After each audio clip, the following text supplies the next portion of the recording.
নমস্কার, আমি আপনাদের সমীরণ দা এসে গেছি প্রধান 606 ইউটিউব চ্যানেলে। আপনারা দেখুন কিভাবে কলা হারভেস্টিং হয়। এর আগে দেখিয়েছি কলা গাছ কিভাবে তৈরি করতে হয়, রোগ হলে কী কী ওষুধ দিতে হয়, সবই বলেছি। এখন আমাদের হারভেস্টিং শুরু হয়েছে। গ্রো কভার পরানো হয়েছে, দড়ি টান দেওয়া হয়েছে। দেখুন চলছে আমাদের হারভেস্টিং।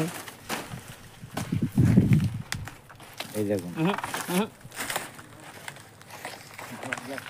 কত বড় বড় কান্দি হয়েছে। দেখুন এই হারভেস্টিং প্রক্রিয়া চলছে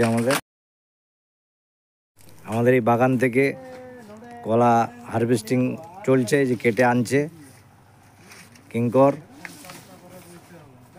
হ্যাঁ, বাগান থেকে কেটে মাল গাড়িতে লোড হচ্ছে। ছোট গাড়ি বাগানের ভেতরে ঘোরানো সম্ভব, তাই আমাদের বড় গাড়ি ব্যবহার করা হয় না। এই আমাদের এখান থেকে লোড হয়ে বিভিন্ন জায়গায় মাল স্ট্যাক করা আছে। যেমন এখানে আবার আমাদের গাড়ি লোড হবে, আবার এখান থেকে নিয়ে গিয়ে আমাদের শেডে রাখা হবে। আমাদের এখানে স্ট্যাক করা হয়েছে। এরপরে আমরা শেডে চলে এসেছি। শেডে এই দেখতে পাচ্ছেন ফেনা কাটা হচ্ছে।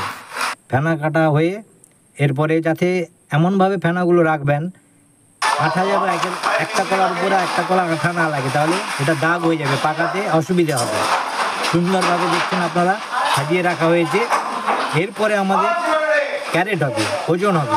দেখতে পাচ্ছেন ক্যারেট হচ্ছে একটা প্রায় 14-15 কিলো করে ওজন হবে ক্যারেট। এরপরে দেখতে পাচ্ছেন গাড়ি লোড হবে। গাড়ি লোড হয়ে মালটা। যদি ভিডিওটি ভালো লেগে থাকে অবশ্যই লাইক করবেন, কমেন্ট করবেন, শেয়ার করবেন। ইউটিউব থেকে যদি দেখে থাকেন অবশ্যই সাবস্ক্রাইব করবেন চ্যানেলটিকে। ফেসবুক থেকে দেখে থাকলে অবশ্যই ফলো করবেন। দেখা হচ্ছে পরের ভিডিওতে।